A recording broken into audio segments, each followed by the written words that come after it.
말씀을 연초부터 계속 나누고 있습니다. 이 에베소서에서는 우리 구원받은 예수 그리스도의 자녀들에 대해서 여러 가지 다른 표현으로 우리의 정체성을 이렇게 소개를 했습니다. 뭐 예수 그리스도의 주님의 몸된 교회, 그리고 거듭난 새 사람, 또 하나님의 사랑을 받는 자녀, 이런 표현들로 우리의 정체성을 이 에베소서가 쭉 설명해 주었는데요. 자, 오늘 본문은 우리에게 또 하나의 이름과 정체성을 알려줍니다. 이게 뭐냐면 빛의 자녀들이라는 것인데요. 오늘 이 말씀을 함께 나누면서 우리가 예수 그리스도의 사람으로서, 하나님의 자녀들로서 빛의 자녀라고 불리는 것은 왜 그런 것인지, 빛의 자녀의 정체성은 무엇인지, 또 빛의 자녀는 이 땅 가운데서 어떻게 살아가야 하는지, 어떤 열매들을 맺고 사는 것인지, 이런 얘기들을 또 함께 나눠보도록 하겠습니다.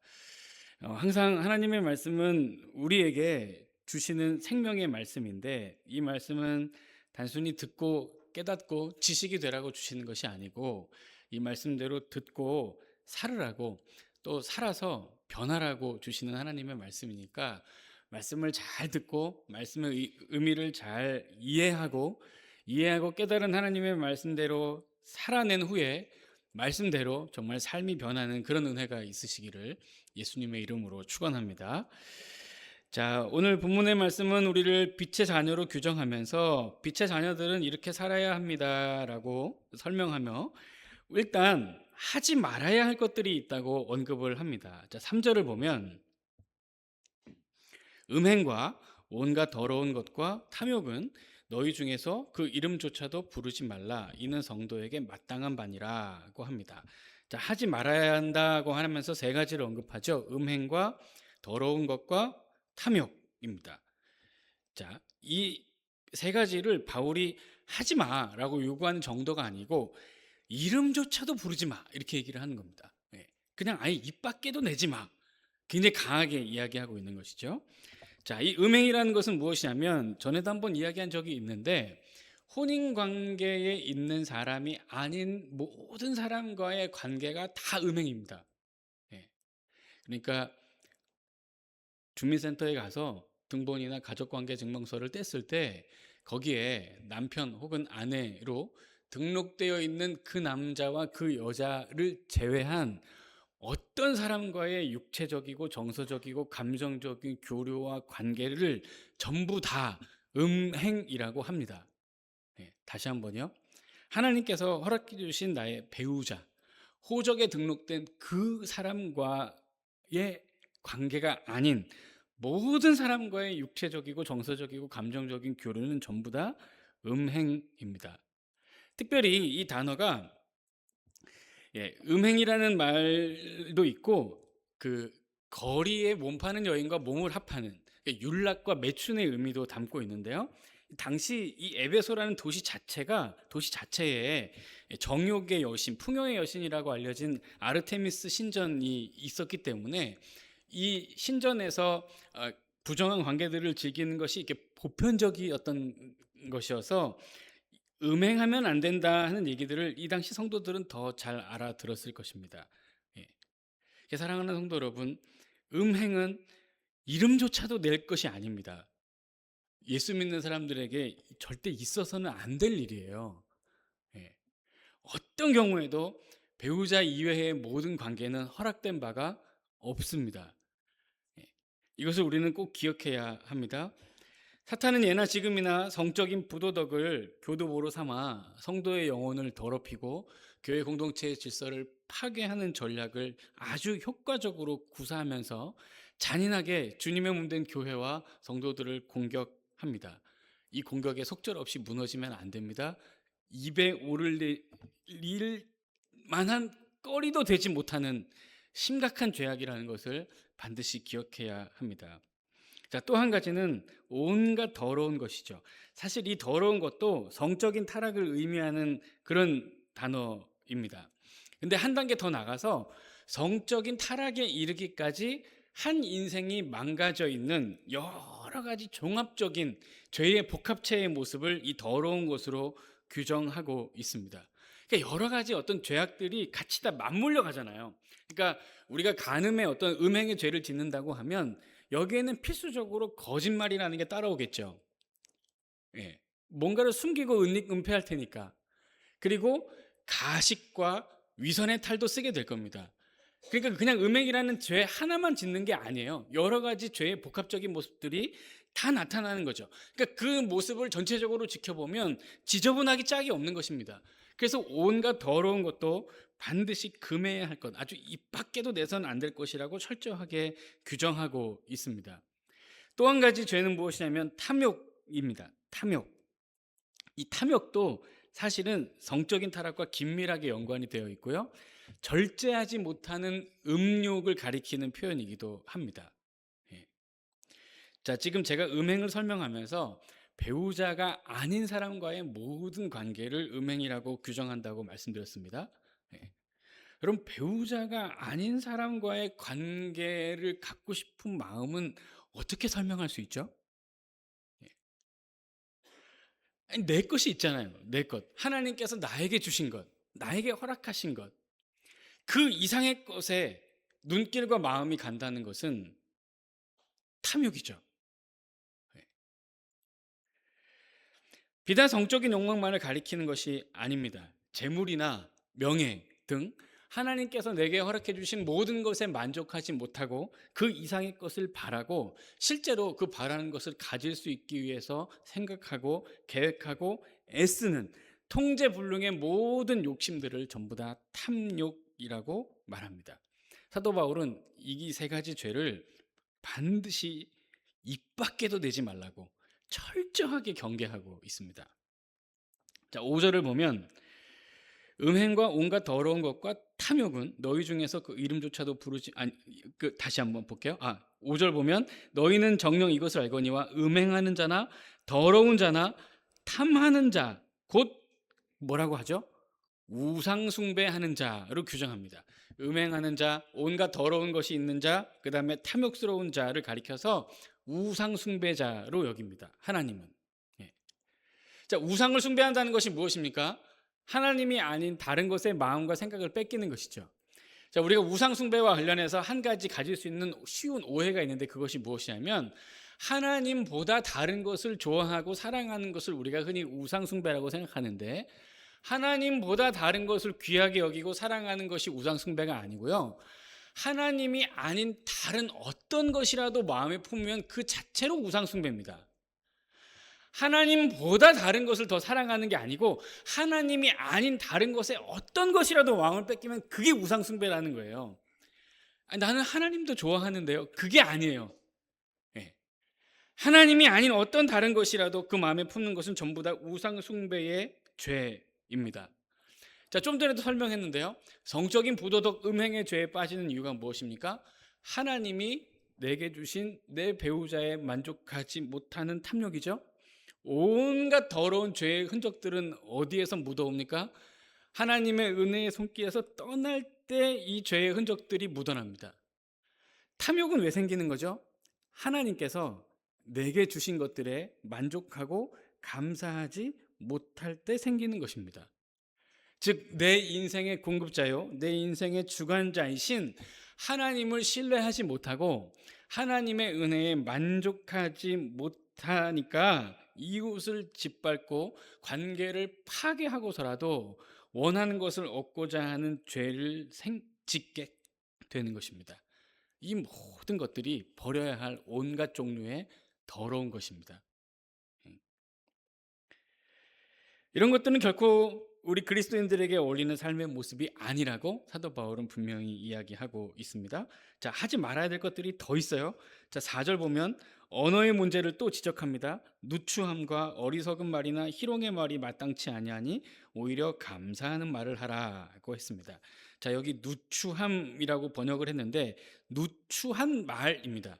누추한 말을 좀 더 정확하게 번역하면 부끄럽고 수치스럽게 하는 말을 가리켜요. 이것도 사실은 성적인 것과 연관이 되어 있습니다. 음담패설, 성적인 농담을 담아내고 있어요. 이 단어 속에. 예. 그 다음에 어리석은 말은 무엇이냐면 알맹이 없이 남는 거 없이 그냥 시끄럽게 떠드는 영양가 없는 모든 대화, 낭비하는 모든 말들을 말합니다. 그러니까 대표적으로 성적인 농담들, 이런 게 이제 영양가 없는 말들이죠. 네. 그러니까 이런 말들은 그리스도인들이 입 밖에 내고 살 것들이 아니라고 성경은 명확하게 우리에게 규정해 주고 있습니다. 자, 그다음 하나 더 있는데요. 희롱하는 말이 있습니다. 희롱하는 말. 자, 이 희롱하는 말이 어떤 뜻이냐면, 이게 좋은 의미로 쓰이면 재치 있는 농담, 유머 감각이라는 말로 쓰이기도 해요. 그래서 고대 철학자 아리스토텔레스는 이 단어를 가리켜서 세련되고 교양 있는 사람에게 반드시 필요한 덕목이라고 이야기하기도 했습니다. 그러니까 어색한 관계나 이렇게 그 분위기를 좋게 만드는 어떤 필요가 있을 때 적절한 수준의 농담과 또 적절한 수준의 유머를 가지고 분위기를 좋게 만들고 화기애애하게 만드는 것은 지혜로운 사람이 갖춰야 할 필수한 덕목이었다고 말하는 거죠. 그러나 사도 바울은 빛의 자녀에게는 어울리지 않는 것이라고 말합니다. 왜냐하면 이 농담의 대부분이 사실은 상대방의 어떠함을 깎아내리면서 하는 농담인 경우들이 많이 있거든요. 그러니까 요즘 말로 소위 디스하는 말들을 통해서 웃음을 자아내는 말이 희롱하는 말이에요. 그러니까 이런 말은 절대로 그리스도인들에게 어울리지 않는다라고 이야기합니다. 자, 그러면 지금 사도 바울이 6가지를 언급했어요. 행실인 음행, 더러운 것, 탐욕, 그렇죠? 그 다음에 말 3가지였죠. 누추한 거, 예. 그 다음에 어리석은 말, 희롱하는 말. 6가지인데요. 이 6가지의 공통점이 있습니다. 뭐냐면 하나님으로 충만하지 않을 때 나타나는 대표적인 증상들이에요. 예. 자리 잡고 있어야 하는 그 자리에 온전하게 하나님이 자리를 잡고 있지 못하면 나오는 것이 이 6가지의 죄악들입니다. 하나님께서 내게 주신 것에 만족하지 못하고 내 안에 계신 성령 하나님이 역사하신다는 인식을 자각하지 못하니 음행을 저지르고 온갖 더러운 죄악을 저지르면서 탐욕을 가지고 부끄러운 삶을 살게 되는 것입니다. 쓸데없는 말을 뭐하러 합니까? 어리석은 얘기를 뭐하러 해요? 만나고 나서 한참 떠들었는데 도대체 무슨 얘기를 했지? 그냥 떠들다가 온 것 같은, 영양가가 하나도 없는 그런 말을 뭐하러 하겠습니까? 그리고 아니 뭐하러 다른 사람을 낮추고 비하하면서 농담을 하겠어요. 네. 우리 안에 사랑이 없을 때 나타나는 대표적인 증상들이죠. 그러니까 그런 거 말고 사도 바울은 감사의 말을 하라고 합니다. 감사의 말. 자, 그러면 이 감사는 언제 나타나는 것이냐? 우리의 마음이 하나님의 은혜로 가득 채워졌을 때 나타나는 것입니다. 하나님 감사합니다. 하나님 은혜 주셔서 감사합니다. 하나님께서 내 마음과 내 생각과 나의 삶의 모든 필요를 채우셨기 때문에 그 채우심에 대해 감사의 고백을 하나님 앞에 드리며 하나님을 찬양하게 되는 것이죠. 옆에 있는 분들에게 하는 인사도 마찬가지입니다. 기도해 주셔서 감사합니다. 걱정해 주셔서 감사합니다. 위로해 주셔서, 격려해 주셔서 감사합니다. 귀한 선물 주셔서 감사합니다. 감사합니다라고 인사를 하는 경우도 마찬가지입니다. 옆에 계신 분이 나에게 주신 그 섬김과 사랑과 정성 때문에 내 마음이 가득 기쁨으로, 만족으로 채워졌기 때문에 드리는 인사가 감사의 인사인 거죠. 그러면 하나님 앞에 늘 감사의 말을 하라는 것은 어떤 뜻이냐면, 우리의 마음에 있어야 할 성령이 늘 그 자리에 계셔서 성령의 충만한 상태에서 예수 그리스도께서 주신 구원과 십자가의 은혜를 잘 간직하면서 살으라는 적극적인 명령입니다. 예. 그러면서 사도 바울이 또 이런 얘기도 해요. 자, 6절과 7절을 보면 누구든지 헛된 말로 너희를 속이지 못하게 하라. 이로 말미암아 하나님의 진노가 불순종의 아들들에게 임하나니 그러므로 그들과 함께하는 자가 되지 말라. 자, 누구든지 헛된 말로 너희를 속이지 못하게 하고 너희를 속이는 그 사람들과 함께하지 말라고 분명히 얘기합니다. 자, 여러분 몇 해 전에 이 불륜을 소재로 한 드라마가 대단히 유행했던 적이 있어요. 그 드라마에서 남자 주인공이죠. 그러니까 아내를 두고 이렇게 부정한 관계를 저질렀던 그 남편이 아내랑 이렇게 대화를 하면서 이런 얘기를 해요. 아내한테. 내가 사랑에 빠진 게 죄는 아니잖아? 이런 얘기를 합니다. 예, 혹시 드라마 보신 적이 있는지 모르겠는데 바람피는 남편이 조강지처 아내한테 내가 사랑에 빠진 게 죄는 아니잖아? 이렇게 얘기를 한다고요. 예. 여러분 어떻게 생각하세요? 결혼한 남편이 아내를 두고 사랑하는 다른 사람이 생겨서 사랑에 빠진 것이 죄가 아닌가요? 괜찮아요? 아, 그럴 수도 있지 뭐 하고 충분히 이해할 수 있는 것입니까? 예. 근데 많은 사람들이 그렇게 생각하고 그렇게 합리화하고 그렇게 핑계 대고 빠져나갑니다. 예. 그리고 그런 드라마를 보면서 공감도 하고 열광하기도 하죠. 이런 거짓말 많습니다. 아니, 사회생활 하면서 어떻게 말씀을 다 지키고 살아? 아니, 어떻게 이 세상 사람들하고 섞여 살면서 어떻게 거짓말 하나 안 하고 살아? 아니, 어떻게 정직하게 그렇게 살아? 아니, 한 번쯤은 괜찮지 뭐. 한두 번쯤은 거짓도 하고 속이기도 하고 그럴 수 있는 거 아니야? 그 정도는 하나님도 이해하시지 않을까? 아니, 우리의 믿음이 온전하지 못하고 우리가 믿음이 연약하니까 예수님이 우리의 모든 지을 죄까지 다 용서해 주셨는데 이 세상을 살면서 그 정도의 실수 한두 번쯤은 괜찮은 거 아니야? 아니, 사회생활 하면서 뭐 다음 주에 한번 이야기하겠지만 술 한잔 할 수 있잖아. 뭐 담배도 태울 수 있는 거 아니야? 여러분 어떻게 생각하세요? 괜찮아요? 이해가 되는 건가요? 할 수 있어요? 그 정도면 충분히 헤아릴 수 있는 성질의 것입니까? 이게 거짓말이라고요. 이게. 이게 교묘하게 자신을 합리화하는 사람들이 만들어 놓은 대중적인 거짓말이에요. 아니, 결혼을 해서 가정을 꾸리고 한 여자의 남편 된 남자가 사랑에 빠진 게 죄는 아니잖아. 이게 무슨 말입니까? 뭡니까 이게. 예. 공감할 가치가 없는 말 아니에요? 이런데 속으면 안 된다고요. 예. 그래, 맞아, 그럴 수 있지. 그래, 맞아, 그럴 수 있지가 아니라고요. 아, 여러분 이거 심각한 겁니다. 예수 믿는 사람은 그렇게 생각하면 안 됩니다. 그래, 맞아, 그럴 수 있지. 그게 아니에요. 절대 아닙니다. 절대 아니에요. 그거는 하나님이 없으니까 하는 얘기입니다. 하나님을 신실하게 섬기는 사람은 그렇게 못합니다. 그렇게 못해요. 어떤 경우에도 합리화될 수 없고 어떤 경우에도 핑계가 될 수 없어요. 사도 바울 분명히 얘기합니다. 누구든지 헛된 말로 너희를 속이지 못하게 해라. 이로 말미암아 하나님의 진노가 불순종의 아들들에게 임하나니 그러므로 그들과 함께 하지 마라. 철저하게 경계합니다. 그리고 심지어 사도 바울이 무슨 얘기까지 하냐면 자, 5절 중반에 보세요. 곧 우상 숭배자는 예, 음행하는 사람, 더러운 것으로 충만하게 채우는 사람, 탐욕스러운 사람, 교묘하게 음행하고 탐욕을 저지르면서 그럴 수 있지 하고 거짓말하는 그 사람, 그 뒤에 보세요. 뭐라고 써 있냐면 그리스도와 하나님의 나라에서 기업을 얻지 못할 것이라고 얘기합니다. 이게 무슨 얘기입니까? 이거 되게 무서운 얘기거든요. 이게 무슨 얘기예요? 그리스도와 하나님의 나라에서 유업을 얻지 못한다. 이게 무슨 말일까요?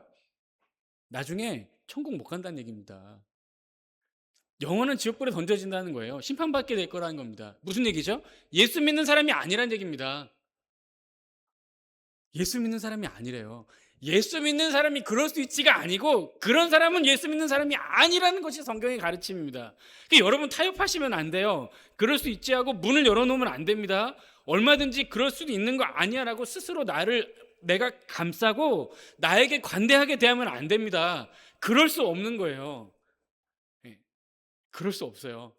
그러면 안 됩니다. 입 밖에도 꺼내지 말라지 않습니까?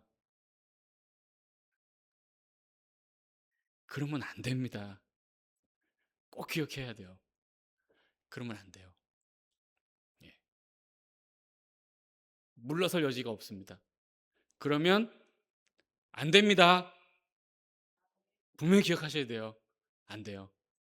예. 자, 이번에는 사도 바울이 적극적으로 해야 할 것에 관해 이야기합니다.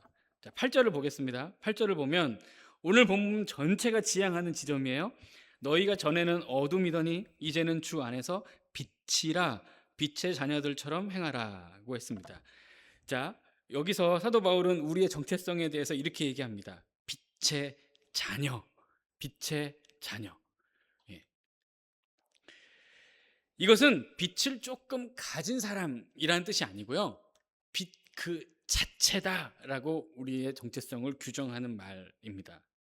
빛의 자녀니까 우리의 아버지가 빛이라는 것이죠? 맞습니다. 우리 그리스도는 생명의 빛이십니다. 우리 하나님은 생명의 빛이세요. 그 생명의 빛이신 하나님, 우리 예수 그리스도의 생명의 빛의 자녀가 바로 우리들입니다. 예. 여러분 이렇게 하루의 모든 일과를 다 마감하고 캄캄한 밤에 집에 들어가서 불이 다 꺼져 있는 집에 불을 켜려고 스위치를 켜면 어떻게 되죠? 어둡던 집이 환해집니다. 그렇죠? 거기 스위치를 켜서 전기불이 들어오는 순간부터 어두움을 찾아볼 수 있나요? 빛이 환하게 들어오면 어두운 곳이 있을까요? 네. 아까 제가 일부 예배 때는 했는데 그냥 어수선해서 안 하려고요. 지금 여기 예배당에 불을 한번 싹 꺼보면 캄캄합니다. 그런데 다시 불을 착 켜잖아요. 그러면 여기 어두운 곳을 찾아볼 수가 없어요. 왜죠? 빛이 있기 때문입니다. 빛이 있는 순간 어두움은 찾아볼 수 없어요. 이게 그리스도인의 정체성이라고 사도 바울이 분명하게 설명을 하는 것입니다. 빛의 요소가 있다는 것이 아니고 아예 그 빛 자체다라고 우리의 정체성을 규정하는 것이죠. 이것은 이미 예수님도 말씀하셨습니다. 자, 마태복음 5장 14절에서 16절 말씀을 보면 너희는 세상의 빛이라. 산 위의 동네가 숨기지 못할 것이요 사람이 등불을 켜서 말 아래 두지 아니하고 등경 위에 두나니 이러므로 집안 모든 사람에게 비치느니라. 이같이 너희 빛이 사람 앞에 비치게 하여 그들로 너희 착한 행실을 보고 하늘에 계신 너희 아버지께 영광을 돌리게 하라 했습니다. 예수님이 분명히 얘기하셨습니다. 너희는 세상의 빛이라. 너희는 세상의 빛을 비출 수 있을 만한 빗줄기 한 가닥 정도가 너희 속에 들어있다고 얘기하시는 게 아니고요. 세상의 빛이다. 빛이 너희들이 있기 때문에 이 세상은 빛난다. 어두운 것이 없다. 다 밝히 드러날 것이다. 빛이 되어라도 아니고 이미 빛이다 라고 우리 예수 그리스도께서 분명하게 선언하셨습니다. 빛이니까 빛의 자녀들처럼 살으라. 빛이니까 그 빛 자체니까 빛의 자녀들처럼 행하라고 예수님께서 우리에게 명하시는 것입니다. 우리는 다 주 안에서 빛의 자녀가 되었고 주 안에서 빛의 자녀로 행하며 살아야 합니다. 빛의 자녀, 주 안에서 빛 대신 예수 그리스도께서 비추시는 생명의 그 빛을 받아서 밝히 우리의 삶을 비추고 밝히 이 세상을 비추는 그런 삶을 살아야 한다고 이야기하는 것입니다. 자, 그러면 여기서 굉장히 대비되는 것을 우리가 발견할 수 있어요. 자, 지금 앞서 언급했던 것들 보세요. 음행, 더러운 거, 탐욕. 예를 들어서 음행이나 탐욕스러운 행실을 드러내는 것은 언제 하는 거냐면 어두울 때 합니다. 어두울 때, 밤에, 은밀하게, 조용하게, 모를 때. 그쵸? 대놓고 하는 사람 있나요? 물론 뭐 뻔뻔한 사람들은 대놓고 낮에 하기도 하지만 주로 아무도 모를 때, 아무도 안 볼 때, 캄캄한 밤에 숨어서 하죠. 이런 일들은. 그러니까 빛의 자녀들에게 어울리는 삶이 아니라고 얘기한 것입니다. 빛의 자녀는 그냥 빛이니까 밝히 드러나는 거예요. 밝히. 그래서 그 빛이 구체적으로 어떻게 드러나냐면 9절을 보면 빛의 열매는 모든 착함과 의로움과 진실함에 있느니라고 했습니다. 자, 이 착하다는 것은 단순히 마음씨가 좋다는 뜻이 아닙니다. 타인의 영혼과 삶의 유익을 위해 내가 가지고 있는 또 내가 누릴 수 있는 기득권과 권리를 기꺼이 포기하는 실제 행실을 말하는 단어입니다. 착하다는 것은 그냥 마음이 유하다는 게 아니에요. 다른 사람의 유익과 다른 사람의 즐거움을 위해 기꺼이 내가 할 수 있는 권리와 기득권을 포기하고 내려놓을 수 있는 실제 행동이 착한 겁니다. 예수 믿는 사람은 여러분 착합니다. 착해야 합니다. 착해져야 합니다. 예수 믿는 사람은 착해요. 착해져야 돼요. 자, 두 번째, 의롭다고 하죠. 오늘 본문에서 처음 등장한 것이 아닙니다. 이미 4장 24절에서 만났습니다. 이 단어. 우리 하나님의 공의, 우리 하나님의 정의를 따라서 그 말씀을 지키며 삶으로 말미암아 하나님 앞에서 한치 부끄러울 것이 없는 거룩한 삶으로 언약적 정직함을 말합니다. 이 예수 믿는 사람은 정직합니다. 정직해요. 이 사람들에게는 속이고 거짓말하는 게 없어요. 왜냐하면 하나님이 정직하시거든요. 의로우신 분이시고. 네. 또 예수 믿는 사람은 진실합니다. 이 진실함은 바꿔 말하면 신실함이라고 말할 수 있고요. 또 다른 표현으로 하면 변치 않음이라고 말할 수 있고요. 또 다른 표현으로 하면 한결같음 이렇게 말할 수 있고요. 또 다른 표현으로 하면 앞과 뒤가 다르지 않음, 언제나 어디서나 똑같음 이런 뜻으로도 말할 수 있습니다. 이 사람은 늘 한결같아요. 늘 변함이 없어요. 언제나 그 자리에 있습니다. 언제나 어디서나 누굴 만나도 똑같고요. 어디서든지 그 사람의 모습은 한결같습니다. 여기서 이 모습이고 저기서 저 모습이고 이 사람한테 이렇게 얘기하고 저 사람한테 저렇게 얘기하고 밖에 나가서는 지멋대로 살다가 교회에서는 거룩한 척하고 그렇지 않아요. 한결같아요. 늘 똑같습니다. 언제나 어디서나. 이게 진실함, 신실함입니다.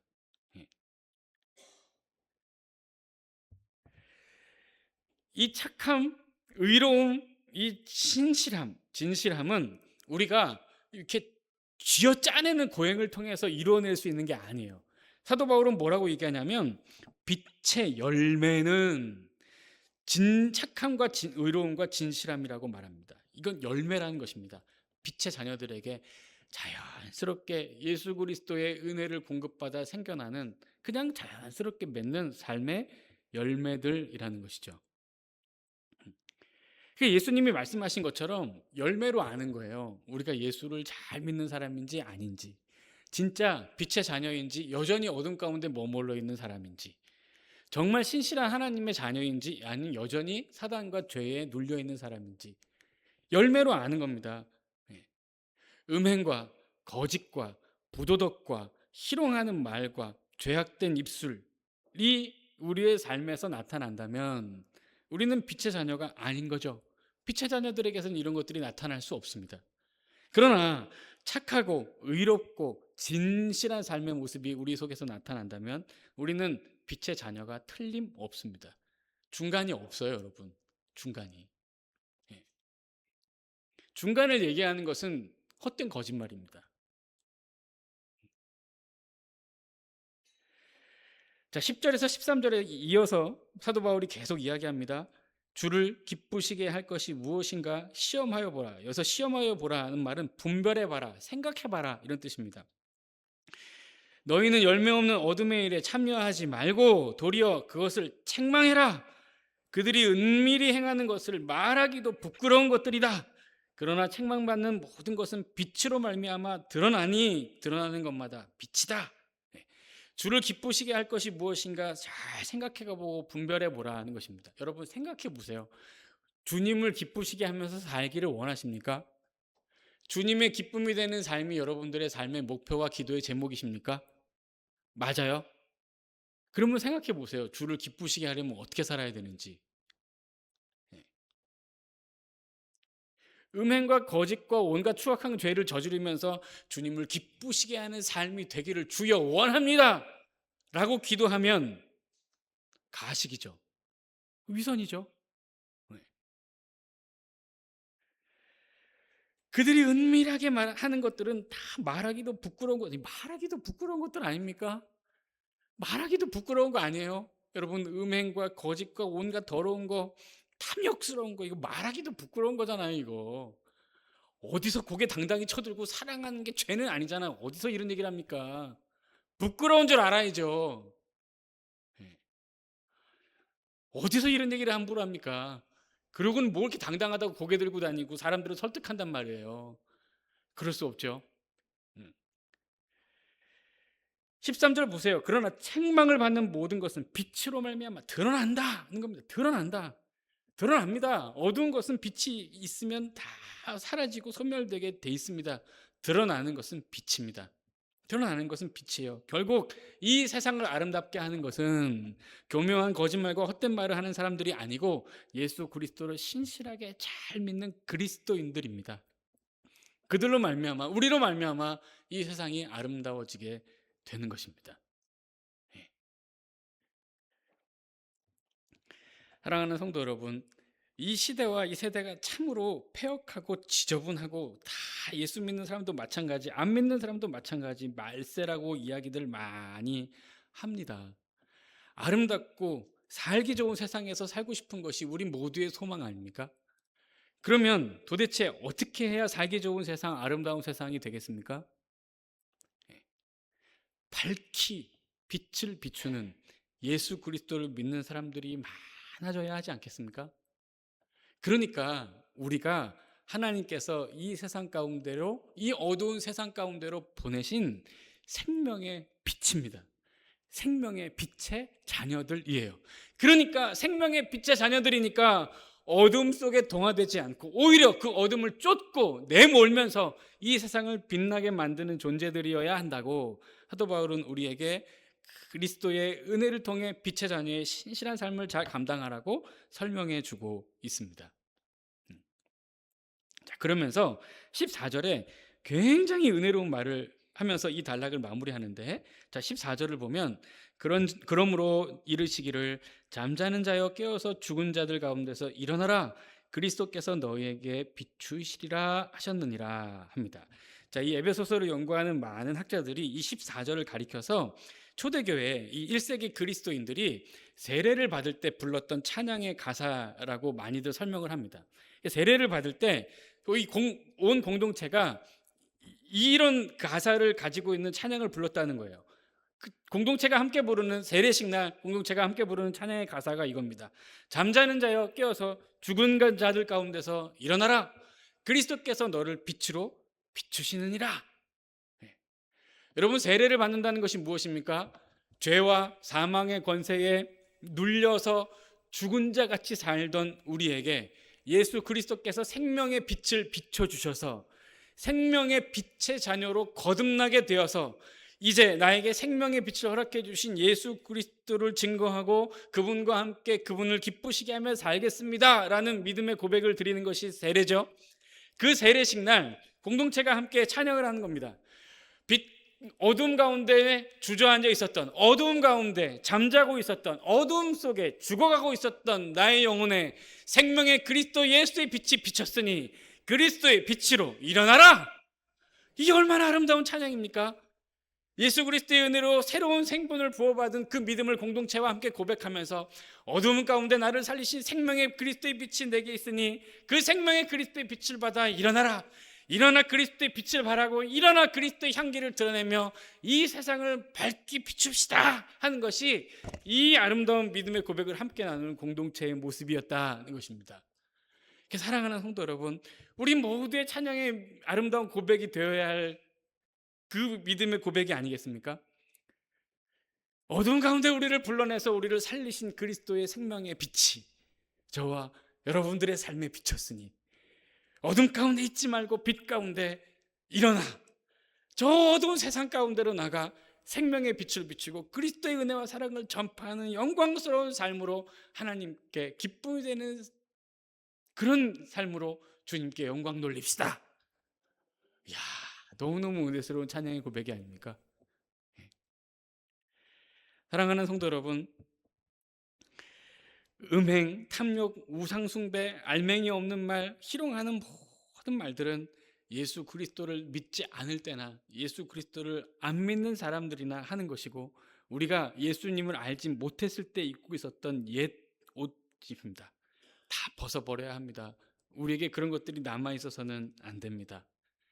착하고 의롭고 진실한 삶의 열매를, 우리 속에 끊임없이 생명의 빛을 내시는 그리스도를 통해 자연스럽게 이와 같은 생명의 열매들을 맺어야 할 것입니다.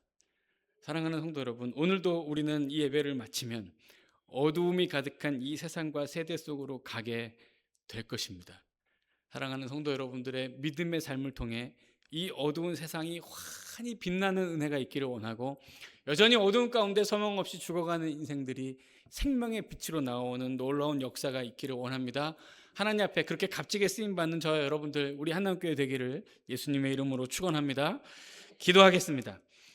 하나님 아버지, 우리가 전에는 어둠이었지만 이제는 주 안에서 생명의 빛이 되었습니다. 빛의 자녀로 살게 하여 주시옵소서. 감사합니다. 예수 그리스도의 이름으로 기도드립니다.